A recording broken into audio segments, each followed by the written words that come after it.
on today's Story Beat. What I've discovered is that all those different things that you say yes to, they create sort of a tapestry, and they sort of build up your experiences in a way that you don't really realize it in the moment, but over a period of, years in this case now, it starts to be like, oh, you know what? I've done this thing, or I've had this experience, or like because I said yes to, this person, that then it turned into this project, and it wouldn't have happened. This is StoryBeat with Steve Cuden, a podcast for the creative mind. StoryBeat explores how masters of creativity develop and produce brilliant works that people everywhere love and admire. So join us as we discover how talented creators find success in the worlds of imagination and entertainment. Here now is your host, Steve Cuden. Thanks for joining us on Story Beat. We're coming to you from the Steel City, Pittsburgh, Pennsylvania. My guest today, Andrew Conte, serves as the founding director of the Center for Media Innovation at Point Park University. He writes the Pittsburgh Public Editor column at Next Pittsburgh, and he was an investigative reporter at the Pittsburgh Tribune-Review, where he won numerous national, state, and local awards. Andrew has published several books, including Death of the Daily News, which was released in September of 2022, Breakaway, and The Color of Sundays, which explores the role of race in the National Football League, mainly through how Bill Nunn Jr. and the Pittsburgh Steelers identified undervalued players at historically Black colleges. Netflix has optioned the book for a potential movie, and the Independent Book Publishers Association recognized The Color of Sundays with a Silver Benjamin Franklin Award. I've read The Color of Sundays and can tell you it's a thoroughly researched, fascinating deep dive into how African Americans have become indispensable elite players in high-profile sports. For the record, Andy and I have known one another for many years as we were colleagues at Point Park University. If he hadn't put out a call in 2016 for professors who would like to use the Center for Media Innovation to launch a podcast, this program, StoryBeat, would not exist.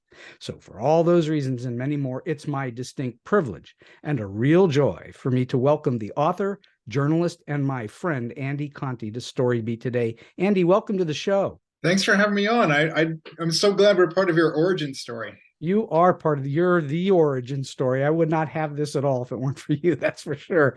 So, all right, let's go back in time for you. At what age were you when you thought, wow, the news is really interesting. I would like to be involved in the news somehow.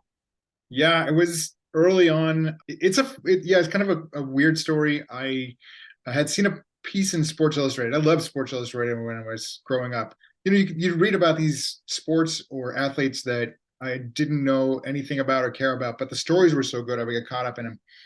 And so I wrote a letter into Sports Illustrated. I'd seen they'd done a piece on Bo Jackson. Do you remember Bo Jackson? Oh, sure. Bo knows. And they did Bo, a thing he played both professional football and baseball. And baseball, right. And they did those ads where he was also supposed to be playing all these other sports, including ice hockey. But there was a piece about how he was in his socks and when they did the ice hockey piece. And I wrote in and said they should have called him Shoeless Bo Jackson, kind of a play on the Shoeless Joe Jackson. And, I sent it in and kind of forgot about it. And then Sports Illustrated called my house and said, oh, hey, we want to send a check to your house. We're going to run that in Scorecard. And, are you a freelance author? And I was in high school at the time. I was like, this is amazing. You can get paid for coming up with stuff like this. And so that was sort of the earliest moment for me to be like, oh, this would be cool. Were you writing at the same time? Were you always interested in writing? Yes, I was always a writer. I was a writer on the school newspaper in high school, but I got distracted a lot. There was my girlfriend was on the paper, and then we kind of broke up, and then I stopped hanging out at the paper. So when the senior award show came around, everyone on the newspaper got a pin for their service to the newspaper, and I didn't get a pin. And I was sitting there, why didn't my name get called?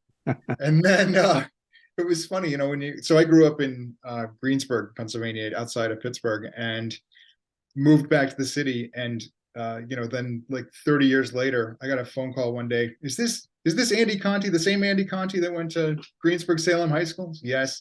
It was my high school journalism teacher. And She was like sort of mortified that she hadn't given me a pin, and I'd gone on to have this career in journalism. So Were you fine. the only one out of that group to go on to journalism?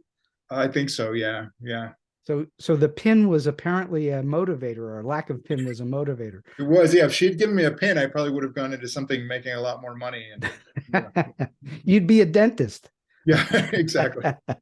Do you think of yourself primarily as what? A journalist, an author, an academic, the administrator of a center? What do you think of yourself as?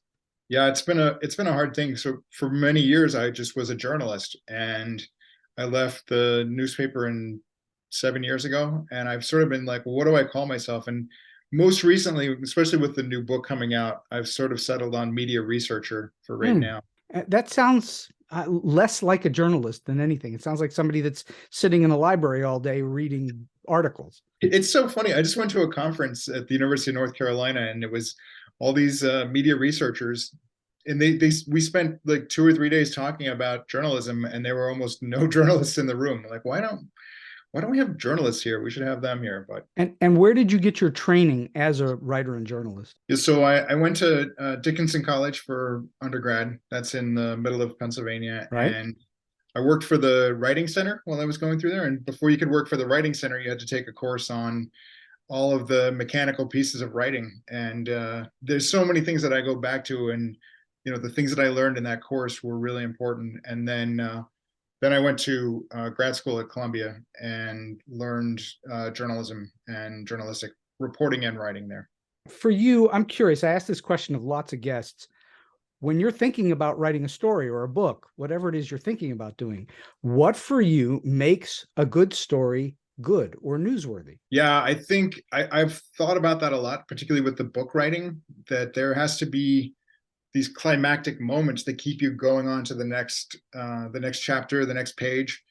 And for me, I will, like the Color of Sunday's book, I actually sat down and diagrammed each sort of paragraph before I would write it, and making sure that there was a narrative arc that I was building to, and then something that was a cliffhanger, a payoff, and then a cliffhanger into the next chapter. In every single paragraph? Every section. That book's kind of written in sections. And yes. So you were looking to write little mini cliffhangers all the way through. Yeah, that's right. Yeah. Little moments. And what was fun for me about that book was that, even though it's nonfiction, there were so many, stranger than fiction kind of moments that it was fun to string those together. And the other part was that I went into it thinking it was going to be a sports book. And then the more I got into it, I realized that, my main character was this guy who worked for the Pittsburgh Courier, and his job was to put together the Black College All-America team.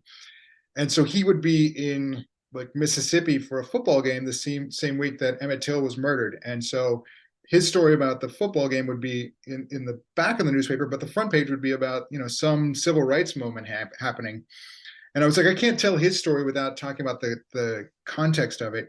So it's actually, that was funny too, because the book was never meant to be a Steelers book. It was always about civil rights. And the publisher went to Book Expo America, and the feedback from Barnes & Noble was, well, if you can put a Steeler on the cover and a Steeler in the title, we can sell many more books. So when you read the book, it doesn't feel like it's about the Steelers, though they're a prominent player in it. And the fact that Bill Nunn Jr. eventually worked for the Steelers as a scout and all the rest of it is very important to the arc of the book.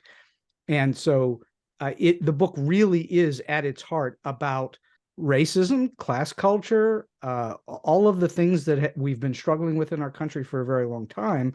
And it was quite heartwarming to see how people grew out of those things into better places, though honestly we're still struggling with it. We are. I talk about that book quite a bit. I get still hired by groups to come in and talk about the book, and oftentimes white crowds, that I can talk about race in a crowd of white people because it's in the context of football. There will be some groups of white people that are uncomfortable talking about race and diversity, but if we put it in the context of football, suddenly they're open to it. And the motivation for me was to make sure that, the people who play football now and the fans of football sort of understand the context of everything that had happened leading up to where we are today. and I make the argument for the Steelers fans, that just 10 years before the Steelers won their first Super Bowl, blacks were still sitting in the back of the bus, before the Civil Rights Act. So when you kind of put it in that prism, people start to understand, like, oh, this isn't ancient history, and there is value in having diverse people on your team. And so how did you latch onto Bill Nunn Jr.? Yeah, so Bill Nunn Sr. was the managing editor of the Courier. Jr. was the focus of my book. He was a sports reporter at the Courier. Right. And then his son, Bill Nunn III, was the movie actor. Yeah, the movie actor, right? Yeah. He was Radio Raheem. So then what made Bill Nunn Jr. then compelling, or why did you so much of your book focus on him? Yeah, so my first book was about the Pittsburgh Penguins and their pursuit of a new arena, and it was a really convoluted story. They tried to get a casino license to get the money for an arena, and then they threatened to leave town. And the president of the team the whole time was like, this is a book. And I was like, I don't know. And then they got the arena in very dramatic fashion. And then within a few months, they also won the Stanley Cup. And I was like, dang, that was a book. I should have written a book. And so I went back and did write the book then. And then that book was an immediate bestseller. Nobody had written, really about the Penguins in that way before. And so my publisher called and they were like, we have good news and bad news.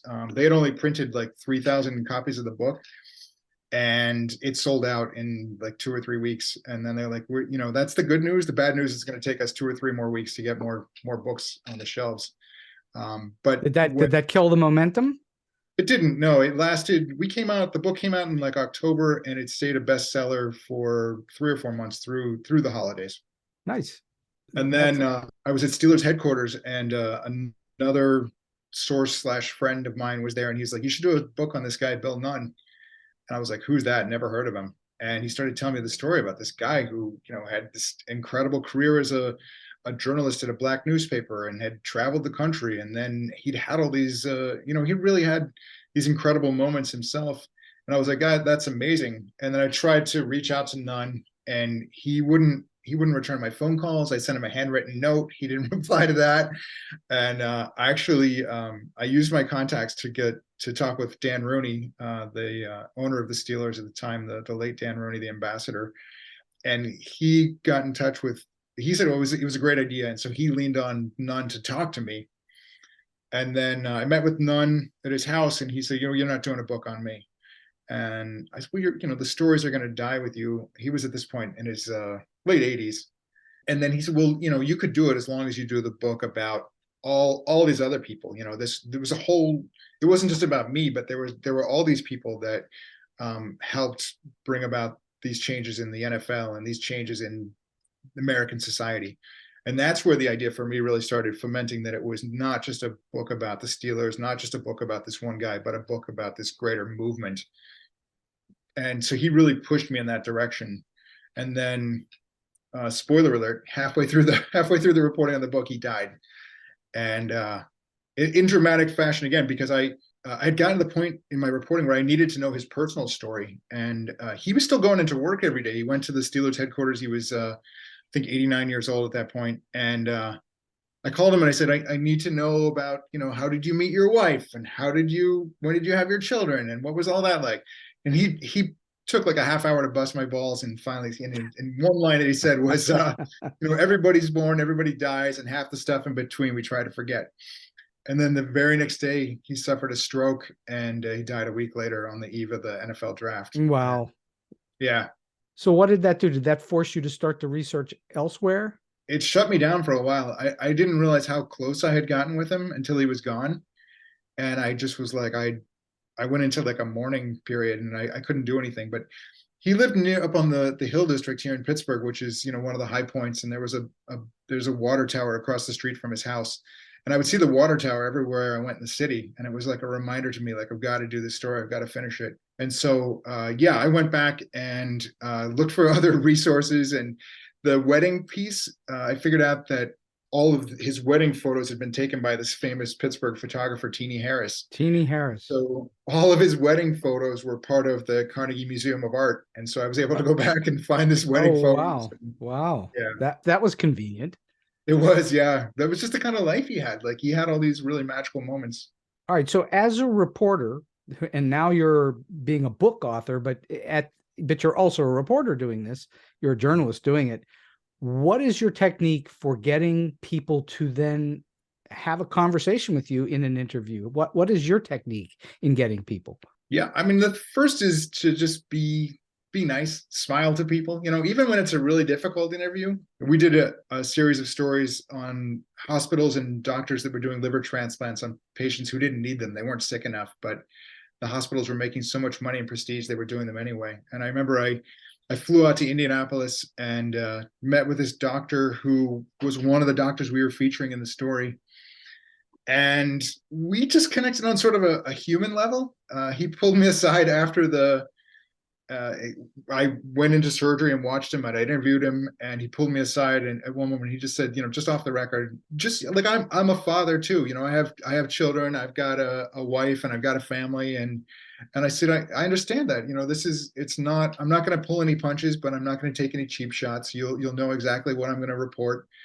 And we sort of reached an agreement. And then the funny thing was, he ended up, all of the surgeons ended up eventually losing their jobs that we wrote about. And but this guy reached out to me like 10 years later and said, I'm working on something else, and can we get together? And we had a really kind of, even though it was a very difficult, challenging interview, we still connected on a personal level. And I think that's the important thing, be sincere. How often do your interviews with people or material that you need to gather, either one, how often does it require you to obtain rights? Yeah, almost never. Because it's usually stuff that's in the public domain. And so for my nonfiction research, as long as I'm citing the sources that I'm getting the information from, I'm okay with putting it out there. So in the Color of Sundays book, and also the new book, The Death of the Daily News, they're both heavily footnoted because I put in there every source for the material, and really what makes what I do is I'm taking all these disparate pieces of sourcing, often things that appeared in real time, in newspapers of the time, and then synthesizing that and telling a new story from it. Mm-hmm. So in other words, rights becomes less of an issue when you're doing something in a journalistic form. Right, exactly. Including photographs and so on? No, photographs are the one thing you got to get rights for that. And I was fortunate that the Steelers really wanted me to do the Color of Sundays book. They were very supportive of it, and so they provided some photos from their archives for the book. So which do you prefer? Do you prefer writing short newspaper articles or magazine articles, or do you prefer the long form? For many years, I preferred the short newspaper articles. It was my craft. And I got to the point where I was, you start out trying different forms of language and playing around with it. But then, you get to the point where you've put in the hours and the years, and you're now like, you can master this craft. And I got to that point. And then that's when I started doing the book writing. And I really enjoy the process of the long form story now. And why? I think you can just really get into the topic and into the story. So you like the depth of it then? The depth of it, yeah. And I got into a process with my writing, particularly for the Color of Sundays book, where I would do some research before I went to bed at night. And then my writing was in the early morning before anybody in my house woke up. I had 2 little kids at the time and my wife. And so I would get up at 4:30, 5 in the morning, and I would write for a couple of hours. But because I had done the research before I went to bed, I would wake up in almost like this dream state where before I was even fully awake, I was already starting to formulate the story that I wanted to work on that morning.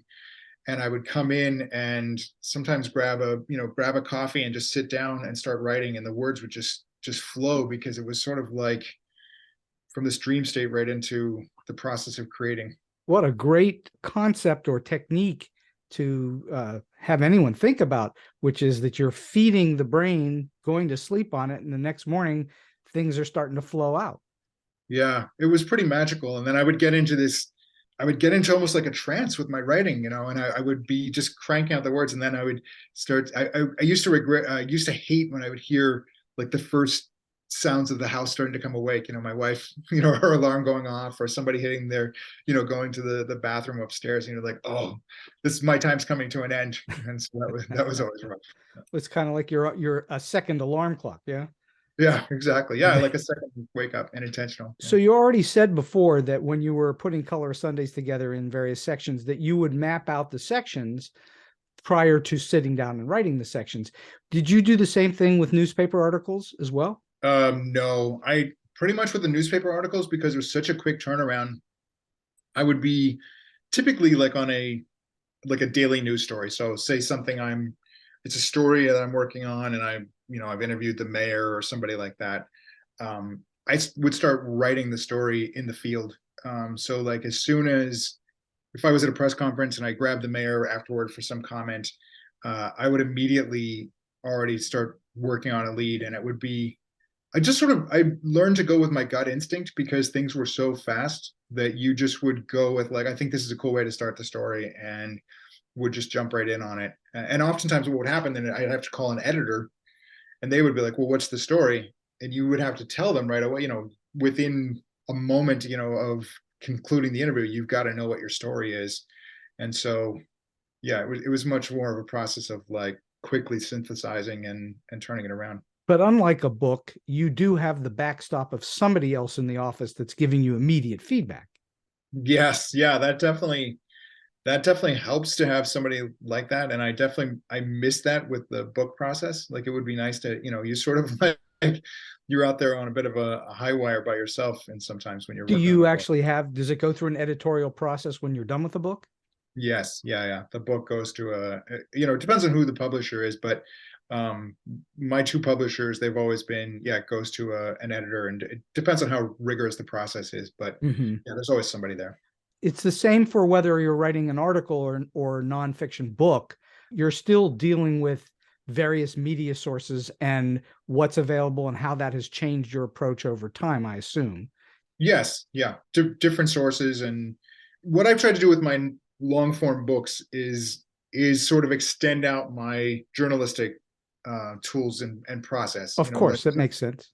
Yeah. So for me, it helps to go and do good interviews. So like, for instance, my first book, Breakaway, David Morehouse was the president of the Pittsburgh Penguins, and he's the one that kept telling me this is going to be a book. And I was like in denial about it. But then when I went to write a book, I knew that he was going to be a main source, a main character. I wanted him to be a main character in the book. I wanted to dedicate an entire chapter to telling his story. And I tried to write his story, even though I'd been with him for, at that point, several years. I had spent time with him, and I sort of knew his story. He had this very dramatic, he'd been a steam fitter, and he'd gotten hurt, and then he ended up working in the Clinton White House. It's like, this is a really incredible story. But I tried to write it, and I couldn't. I just had writer's block. I didn't know what to say. And then I did a couple of interviews with him, 2 1-hour interviews, and then I came back and I wrote the chapter in probably about the same amount of time that it took me to do the interviews. The words just flowed out of me because I knew him, I knew the context, and then I had his stories, and it all came together. How long did it take you, do you think, in your life before you knew your voice was coming through in your work? Yeah, that's a really good question. I would say, like, early in my career, I played around with different voices. I was mimicking voices more often than developing my own voice. I can remember even seeing stories in the New York Times and saying like, oh, I want to write a lead like that. And then, sort of rewriting it in my own way. But I would say, like, once I got into doing, probably 10 years into journalism, and in a place where I was surrounded by editors who had confidence in my work, that's where my voice really started. How important do you think it is in something that can be very academic and dry, where you're writing something that's news-oriented, it's fact-oriented, it's something that really happened? How important is it for the writer to be able to express their voice in the telling of the tale? It's so important. I mean, it's so important to make it interesting. That's the thing that I hate the most is boring storytelling, right? That's like my number one pet peeve. We all hate that. No, but people do it though. I don't know why people still, a lot of people still write in a boring way, or they don't think through their characters and their stories. Well, it's, Hemingway was always accused of writing in short declarative sentences. but he was, in fact, his voice was very powerful, and he could write like the Dickens, right? So Right. I'm just curious, is there more to a news story than the classic who, what, where, when, why, and how? Is there more to it than that? Yeah, definitely. Yeah, I think so. Like once you get into the craft and once you do develop your voice, yes, if you can take a droll topic and turn it into something interesting, and you can do that with, creative placement of quotes. It starts with the reporting. You've got to go and do good reporting. And then, how do you stitch it all together? And I remember, so like the liver transplant stories that I was talking about, the main story, we went back and forth a lot over how to tell the story in a way that, should we focus on an interesting character, one of these people who had gotten a liver transplant and died, or should we focus in on the facts of the story and try to hammer that home? And we ultimately decided to go with the facts and do a very directed, this is what's happening kind of lead to it. And then we went into the character story, but we very easily could have done it the other way around. How often did you write a story while at the Tribune-Review that got rejected? Not very often. Not very often, because they needed that material, right? Well, and there's a whole process. I mean, my editors trusted my news sense. Oftentimes what happened to me, it started when I was at Pittsburgh City Hall, because when I first came back to Pittsburgh, that's where I ended up working. I covered Mayor Tom Murphy's administration, and he had a very acrimonious relationship with the newspaper where I worked. And so oftentimes I would get assigned to go cover some boring meeting, and I would say, well, I've got these 3 other ideas for stories, and the editors would be like, oh, those are amazing. Yeah, right. Do that story, and we'll get somebody else to cover your boring meeting. And so I learned early on, like, it's important to, always have. So what else did you learn early on that you must do in an article in order for them to say yes? What kind of things are really important to do in an article? Multiple voices. You've got to have talked to multiple sources and points of view. Different, not like just different, not like contrarian points of view necessarily, but just different perspectives on whatever the issue is. And then you've got to have great detail. I remember when I worked at a paper in Florida for a while, and they had me down for a test, and they sent me out to do this story, and I came back to the newsroom. I said, what is that? The driveway material that's made out of crushed up shells. And the newsroom editor was like, it's called, I think, coquina. And so I worked that into the story. It was just like this, to me, it was a really important detail. And the saw palm meadows that were down there was, those were really good things to pull into the story. And I will say, when you're a daily news reporter, it's sometimes hard to remember to pick up those details. And you sort of have to take that moment during your reporting to write in the margins of your notebook or on your phone now to say, like, oh, pay attention to what's the person wearing, or what's the, what does it sound like here? Or how does it smell? So I love the notion of detail, because detail gives a story color. It gives it some kind of real feeling about it. But am I correct in assuming that you can be too detailed, that you're walking a bit of a line? Yeah, for sure. I mean, you've got to find the right balance. Yeah, I mean, you can bury people in detail, and if it's irrelevant detail, I guess is the key. It all has to be relevant detail. Why are you telling me these things? It has to have some part of the story. It's not just irrelevant. Well, if it's overly detailed, it then becomes academic, and then it's boring. Right. And that is the number one cardinal sin in screenwriting, in storytelling, in novel writing, and in journalism and writing articles and books. It's don't be boring. That's the number one thing. Do not be boring. Yeah, right. Well, that's a really big key. That's why when you find your voice and you're able to apply your voice, then it makes it feel like you're talking to a reader, and the reader is hearing from you, not just stuff. That's a really interesting thing that you just hit on, that idea of talking to the reader, thinking about who are you writing for? Who's the person that's out there waiting for your words to come to them? And do you actually think about the reader when you're writing?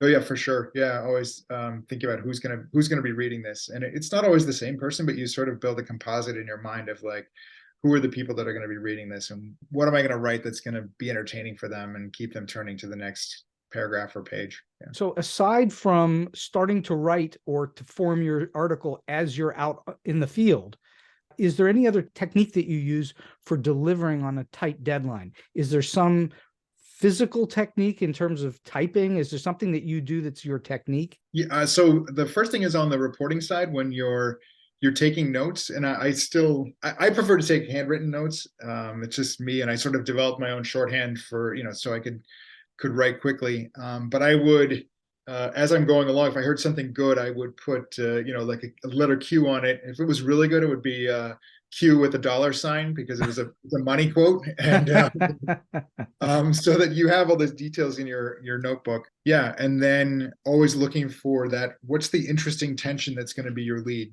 What's the thing that you're trying to pay attention to tell a story from? And the one that I remember was a hurricane that I had covered in Florida, Hurricane Charlie, and everything had been wiped out, and there was just devastation everywhere. But everyone I talked to throughout the day was sort of like, it's going to be fine. We're gonna figure it out.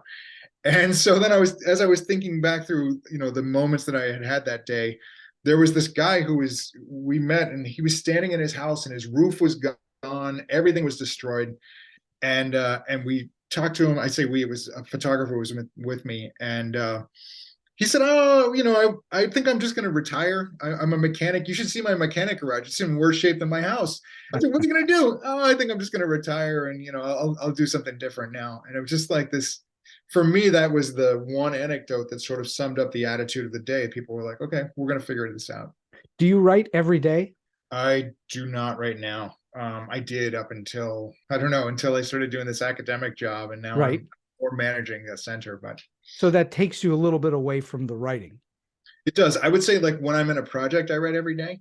I'm between projects right now, so I'm not writing right now. And you've been writing long enough that when you don't write for a little while, it's like riding a bike. You get right back on the horse. I'm mixing metaphors here, but yeah, I think it's a little bit rusty when you first start out, but I know I've done it long enough that I know what pieces that I want to pull out, and I'm right now starting to think about my next book, and it's funny, I'm already thinking about the narrative arc that I want to build with it, and not so much the details or anything right now, but I know, like, the pieces that I want to build the story around, and then I can put all the other little pieces on it. But well, that's the wisdom of experience, that you've written enough, not only news articles, but books at this point, that that if you can figure out what the structure of the thing is, you'll be able to fill the blanks. Yeah. Do you find that figuring out the structure is a challenge? No, I love it's the part that I love. I love, thinking about the structure of it. The challenge, I think, then is, especially with nonfiction writing, then is, making sure the details actually fit the structure you think it's going to be, and being flexible enough to say, well, I'm going to follow the story wherever it goes. So I'm going to jump to a conclusion. As a news reporter, on tight deadlines all the time, there would not be the luxury for writing many drafts of an article. Yeah, never. Yeah. Most times, one draft. I mean, and that was a weird thing for me when I first started out in journalism too, that I would write a draft, and for most of the time, my draft would go into the paper with minor editing. And part of it was, it's to, the other reporters I was against, the editors are trying to use their time, they're triaging stories. And if this one's pretty good, well, it's fine, put it through. And and when you're starting out, you want more feedback. I was always like to my editors, tell me more, give me more, edit my stories more, make this better. And and eventually I got there. But yeah, you're right. Most of the time it's like one shot. Do you then have multiple drafts on the books? No. So the books tend to be one draft. Yeah, and I feel like I don't know if that's good or bad. Do you go back and reread them and say to yourself, "Well, what did I do here?" This is like true confessions. I'm sometimes afraid to go back and read the books after I read them many times before they get published. Because I'll write a first draft, and then I'll go. There's editing that goes on, and I'm usually rereading for fact checking to make sure I've nailed down every piece of it, not so much for changing or rewriting. But then once it's published and it's in a book form, I don't reread it because it's too late by that point. I can't change it. Well, that's for sure. And once you've published it, it's really challenging to bring it back. I know you've received your fair share of notes whether it's in academia or whether it's at the newspaper or from your editor at the book publisher, you've received your fair share of notes. And I assume you've given out your fair share of notes over time to various people that have come to you for one bit of help or another. What is your technique for handling the notes that you find challenging or you disagree with? Yeah, that's a really good question. So for the new book, The Death of the Daily News book, the university had a very rigorous process, and so they gave it to two readers who were sort of blind to me. I didn't know who the reviewers were, and they gave me detailed critiques of the book. But I will say, but the publisher was very much like, you can accept or reject these, but this is the feedback we've gotten. I did a quick read through both of them first, like, oh, what do they like? What do they not like? Focusing on, how could you be so right or so wrong? And then I set it aside for a little while, and then I came back to it and started digging into their comments in more detail. And some of the comments were spot on and made the book stronger. I went back and did edits, and some of them were like, I'm going to set that aside and not take it on. So you may or may not know this, but in the world of screenwriting, it's all about getting notes from many people, some of whom have no clue what they're doing, but they're giving you notes anyway. And part of the process of being a screenwriter or a novelist, I think, is to be able to absorb, adapt, use what works, throw out what doesn't, of the note process. But you've been in a world for a long time where notes are not coming to you at all because there's already a deadline that's already passed, or you've done enough good work that you don't need to worry about it too much. Yes, or the third option, that an editor just changed it and never explained why it was changed. Which occasionally happens. Most good editors will change, if they're going to change your story in some major way, will contact you, at some point in the evening and say, like, here's what we're doing to your story. But sometimes they don't. Sometimes it just gets So in changed. other words, it doesn't come back to you generally to do a revision. No. Mm-hmm. So it's well known and kind of sad that newspapers are rapidly disappearing. You've written a book about that. It's really challenging. I think it's changed our political system. I think it's changed everything. If you were starting out in school right now as a journalism major, how would you approach finding work? How different is it from when you got your start? It's really different in the sense that when I was coming out, and I wanted to be a newspaper reporter, so I didn't want to do radio or TV. I knew I wanted to do newspaper. You basically had one employer in each city, right? There was like one newspaper in each city, and you could either catch on with that employer or you moved on to the next city. And it was super frustrating because there were not a lot of opportunities. And if you wanted to be someplace geographically, you were really stuck.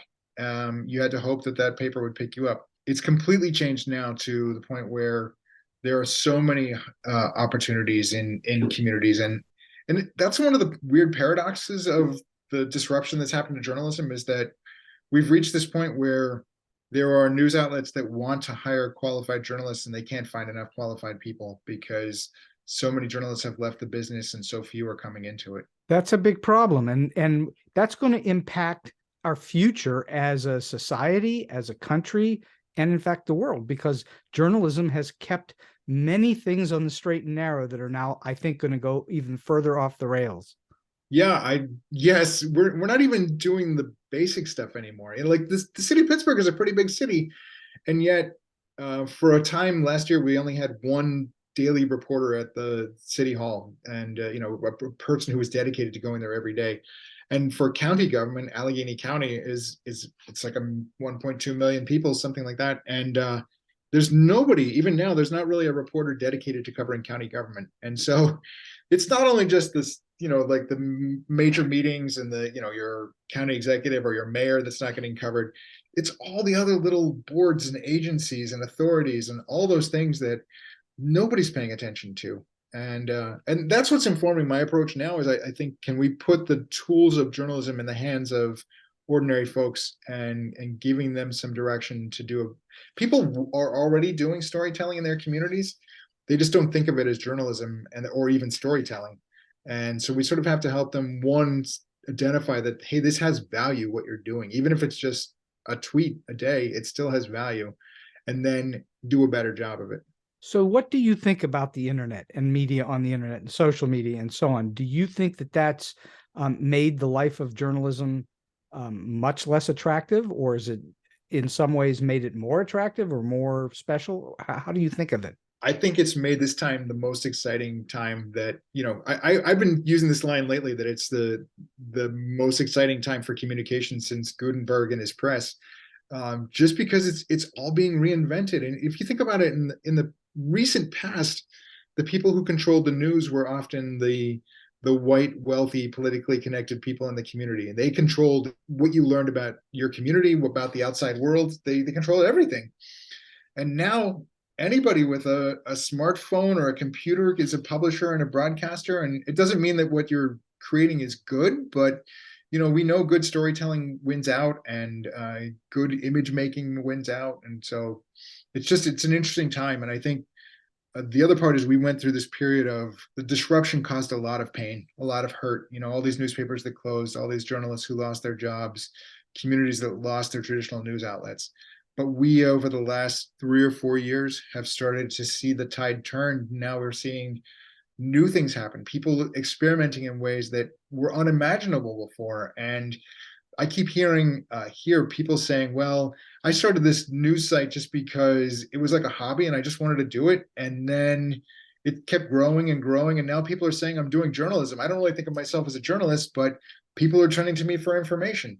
That's pretty powerful. Like, that's a really cool thing. It is really cool, but what do you think the dangers of that are? Since in the old world of journalism, there were certain sort of rules that were there, right, that were firewalls that kept things somewhat, or particularly in the newspaper world, tended to be honest and fair and true.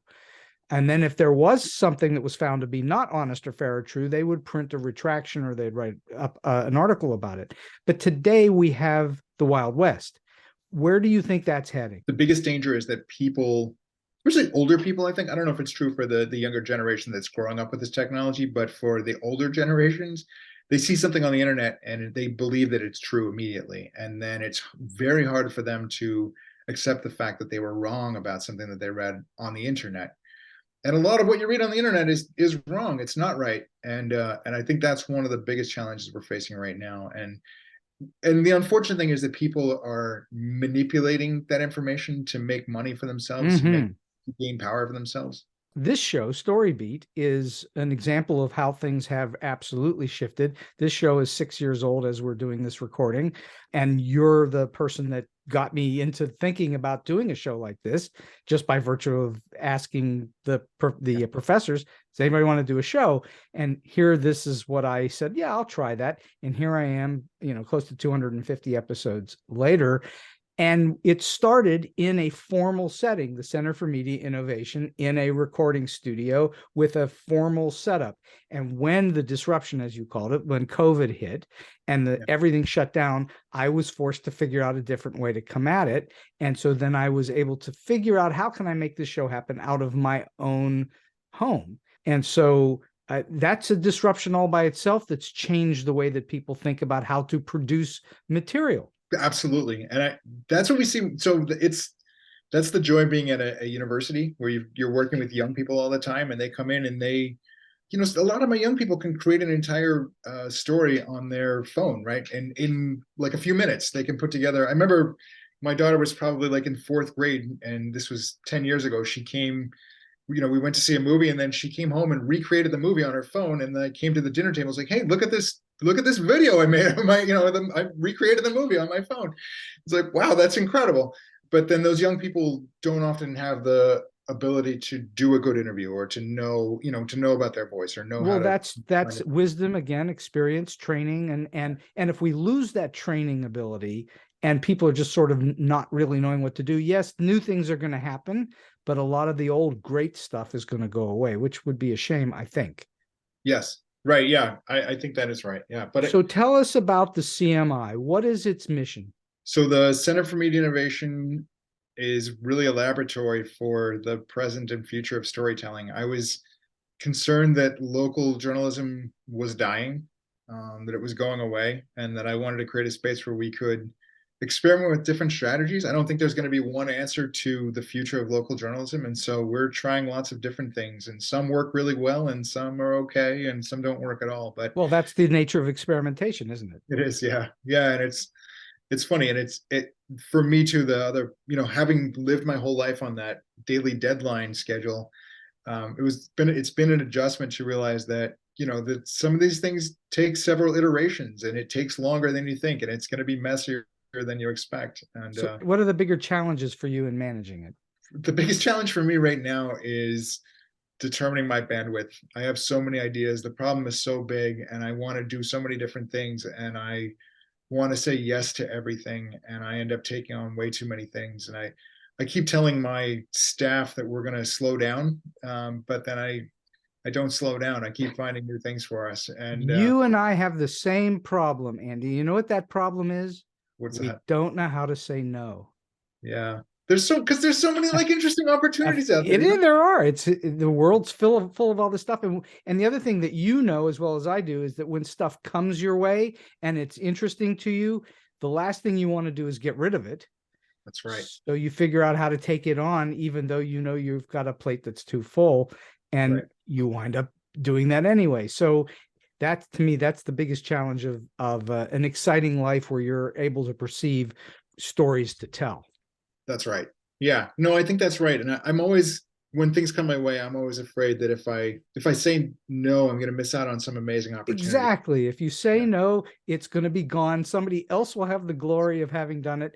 And of course, you also know that at least half the time, those things don't pan out anyway. That's true. Yeah. They go by the wayside, but you have to at least attempt them. But I think also what I've discovered is that all those different things that you say yes to, they create sort of a tapestry, and they sort of build up your experiences in a way that you don't really realize it in the moment, but over a period of, years in this case, now it starts to be like, oh, you know what?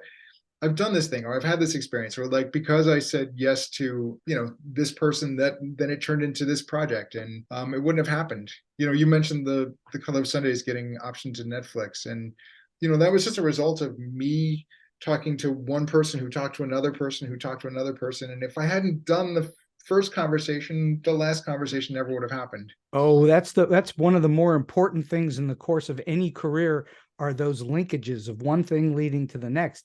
And when you deny anything coming in your circle and you just shut it out before it even gets a chance to take root, then you have probably potentially missed an opportunity. Yeah, I think that's right. And that's the truth for journalism as well. You're going to explore a story until there's no story to tell, right? Right. That's one of the first questions you have as a young journalist. Like, when do I stop reporting? When do I stop asking questions or doing interviews? And it's got to be when you sometimes when you start hearing the same thing over and over again. But it's also when you know enough that you understand the topic, and it depends. Some stories are easy, you can do it in an afternoon, and some take weeks or months to figure out. So the world right now is chock-a-block filled with competition. There are over something like 5 million podcasts to break through. There are literally tens of thousands of books published every year. There are who knows how many TV shows and so on. Do you have any thoughts as to what it is that helps a person break through competition? Well, I mean, I think it is that it's the good storytelling, I think, right? Because there is so much content out there, it's the stories that capture our imaginations and make us want to dive in deeper. And, for me, that whole idea of the climax was really reinforced with reading the Harry Potter books with my son. And, really, as we're reading the books, I'm also like paying attention to the construction of them. And the reason people couldn't wait was because it was full of all these cliffhangers. Like, what's going to happen next? I've got to find out what's going to happen to these characters. And it's the oldest trick in the book for storytellers, but when it's done well, it's so captivating and compelling. I think we're in a period right now where stories about violence and murder are prevalent. And I think that's the same thing, is what's going to happen. Well, what happened to this person? And can the police or whoever track down the perpetrators and so on? So that leaves you on that cliff's edge wanting to know what's going to happen next. The thing that is upsetting about the time we're in now, though, too, is that it's driven by, the money and the marketing, right? It's For sure. The books are the ones that have the the big name author behind them, and then the marketing company that puts the book at the the exit of the cashier in the airport. And that, and same with the movies. We only get these superhero movies now because they're guaranteed blockbusters, and it's hopefully people will continue to tell stories, and the more interesting stories will continue to win out. So. Do you think that the CMI, aside from StoryBeat, of course, can you point to any successes that have come out of the CMI, the Center for Media Innovation? Yeah, so many. One was, we worked on this project, All Abilities Media. We worked with a woman. She's 50 years old now. She has Down syndrome, and she wanted to do a podcast. And so we worked with her on creating a podcast. And one of the shows she did, she interviewed her parents on what it was like to raise a child with Down syndrome. It's like mind-blowing, that in the past she would have had to wait for a journalist to take an interest in her story and hopefully capture it correctly and then convey it in a compelling way. And now, because the technology exists, she was able to work with a producer and conduct the interview on her own and tell the story in a compelling way. That's one example. Another is the citizens we're working with in the city of McKeesport, where they just today, there's a woman who showed up 6 months ago and was like, I'm not a journalist. I'm not going to do storytelling. And we convinced her to keep coming back. And today she had a story published in the local newspaper about, wow. And with photographs. She created her own photographs, and she told this really great story. And it's like, that's really cool. Like those small things end up being big victories over time. That must be very gratifying for you. It is, especially in a situation like that, where it was somebody on my team that made all that happen. It wasn't my direct involvement. So it's like I created a situation, put people in place, and then those people went off and were really successful on their own. Well, I've been having the most fascinating conversation with Andy Conte for almost an hour now, and we're going to wind this show down a little bit. And I'm just wondering, in all of your experiences, do you have a story you can share with us that's either weird, quirky, offbeat, strange, or just plain funny? One of the weirdest things that happened to me was when I worked at my first newspaper in South Florida. It was the Stuart News and the Port St. Lucie News, and a local guy there decided he wanted to sell Florida citrus to the Chinese. The Chinese were only they weren't taking Florida citrus, and so he started brokering it. And then my editor there, she decided that I should go to China with this guy. And so they booked me on a 3-week trip to go to China with this guy to sell the Chinese on Florida citrus. And so then we traveled to China, and it was fascinating. The first day we got to, we went to like the People's Congress, the Congress of China, and we met with one of the top senators, and the feedback was that they weren't going to take the Florida citrus. And so my plan had been not to write any stories while I was traveling, because I was only on a tourist visa, not a journalist visa. And then my editor was like, you got to file a story. And so then I started filing newspaper stories and sending them as letters that my editors were publishing. And the first story, though, was about how the Chinese weren't going to take the citrus. And then all of his investors pulled out of the deal based on my story. And here I was halfway around the world with this guy, and he was flipping out, and all the investors were gone. And oh my goodness, it was a pretty wild experience. And the next day we went and had another experience, and they said, oh yeah, well, we're going to take the Florida citrus. And it led into a whole thing where the Chinese came to South Florida and at one point, and we had a really amazing experience. So we spent 1 week in Beijing, and then we spent 2 weeks traveling around the country, and wound up in Hong Kong for a night, which was phenomenal. I was like 25 years old at this point. It was like an amazing experience. So it almost sounds like you started as friends, then he was ready to probably do you harm, and then he was back to being friends with you again. Yeah, exactly. Yeah, it was interesting because we were sort of friendly, but there was also this journalistic tension, and it was just an incredible experience to be a young reporter at a small newspaper in Florida. And that also shows you like how the newspaper business has changed. This small newspaper had the funds to send me to China for 3 weeks. That would never, ever happen. No, they wouldn't have sent you to Disney World at this point. No, right. Yeah, they wouldn't send me across the state. Yeah, exactly. Yeah. So last question for you today, Andy. You've already given us just a huge amount of advice on the show, but I'm wondering if you have a solid piece of advice or a tip that you like to give to those who are starting out as journalists or authors, or people that are in a little bit that may be trying to get to that next level? The thing that has been really important for me with my writing the books has been writing for myself first. Writing a story that is interesting to me and that'll keep me going through it. Because when you're writing your first book or your second book, it's just such a daunting thing. You think like, how could I write a whole book, and how can I get this published, and how is it going to then get sold? Just like it's too much to even think about. But if you sit down and start thinking, what are the stories that I want to tell, and how can I write this in a way that's compelling and interesting to me? Hopefully other people will find it interesting too. But at the very end, at the very least, you've written a story that you're proud of and that you're pleased with. And if nobody else likes it, well, to hell with them. You write something else. I think that's extraordinary advice, because that is the way it is. You can only, at first, I think, please yourself. And if you please yourself, you hope that others have the same feelings that you do. Yeah, no, that's right. And it turns out that more often than not, other people do have the same feelings. It's somehow a justification for us being human. Right. It is. Yeah. I mean, it's, put your stuff out there. I mean, the other thing that I would say is just, and it goes back to my journalistic writing, but don't get hung up on it. Just put the content out there. You can always edit it. You can always go back and reshape it, but get it on the page first, get it out of your mind and on the page. That is very, very sound advice. Andy Conte, this has been an absolutely fabulous hour on StoryBeat, and I cannot thank you enough for spending time and your experience and your wisdom on the show today. Yeah, thanks for having me on. I mean, it was fun to see you start this project, and it's fun to see you, a couple hundred interviews in. Congratulations, and keep it going. And so we've come to the end of today's StoryBeat.